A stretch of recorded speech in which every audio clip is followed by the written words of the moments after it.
ठाणे शहरात सुरू असलेल्या मुसळधार पावसाच्या पार्श्वभूमीवर पालकमंत्र्यांनी आज विविध पूरस्थितीग्रस्त आणि संवेदनशील भागांची पाहणी केली। या पाहणीनंतर त्यांनी प्रशासनाच्या कामकाजाचा आढावा घेत महत्त्वपूर्ण निर्देश दिलेत। यंदा गेल्या वर्षीच्या तुलनेत शहरातील वॉटर लॉगिंगचं प्रमाण कमी असल्याचं त्यांनी सांगितलं। ठाणे शहरात पावसाळ्याच्या अनुषंगानं प्रशासनानं केलेल्या उपाययोजनांचा पालकमंत्र्यांनी आढावा घेतला।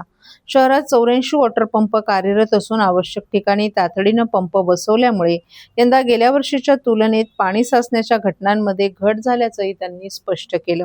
मात्र यावर्षी झाडे पडण्याच्या घटनांमध्ये वाढ झाल्याबद्दल त्यांनी गंभीर चिंता व्यक्त केली आहे।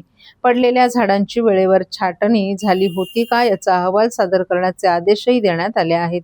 तसंच संपूर्ण शहरातील झाडांचं ऑडिट करून भविष्यात झाडे पडण्याच्या घटना टाळण्यासाठी प्रभावी उपाययोजना राबवण्याच्या सूचनाही प्रशासनाला देण्यात आल्यात।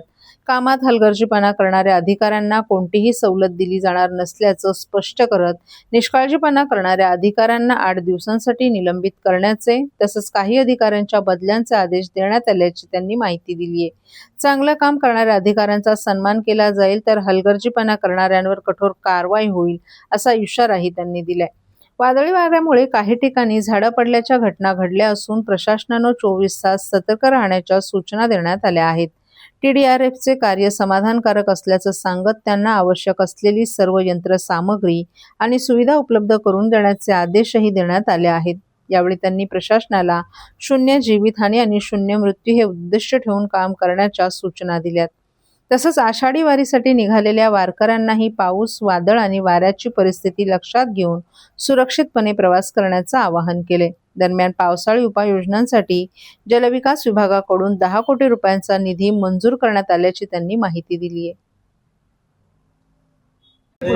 आणि जे जखमी झालेले आहेत त्यांचा उपचार जो आहे ज्युपिटर हॉस्पिटलमध्ये महापालिकेला करायला सांगितलेला आहे आणि त्याप्रमाणे आपला असाच प्रकारचा उद्देश आहे की 0 कॅज्युअल्टी या संपूर्ण झाड पडल्यामुळे, फांद्या पडल्यामुळे, पाणी साचल्यामुळे 0 कॅज्युअल्टी आपल्या ठाण्यामध्ये राहिली पाहिजे।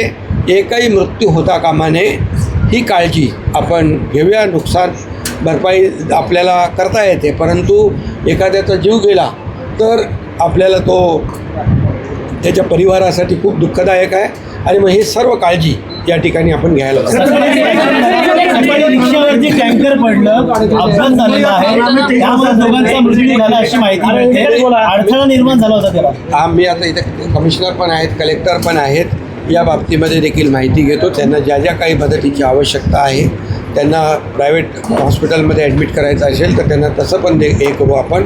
आणि दुर्दैवाने मृत्यू झाला असेल तर त्यांच्या परिवारांना देखील जी काही मदत आहे ती आम्ही देऊ। वारकऱ्यांना आव्हान करा, पालखी प्रस्थान सुरू झालेला आहे। देहू रोड असेल अनेक ठिकाणी पालखी प्रस्थान सुरू झालेला आहे।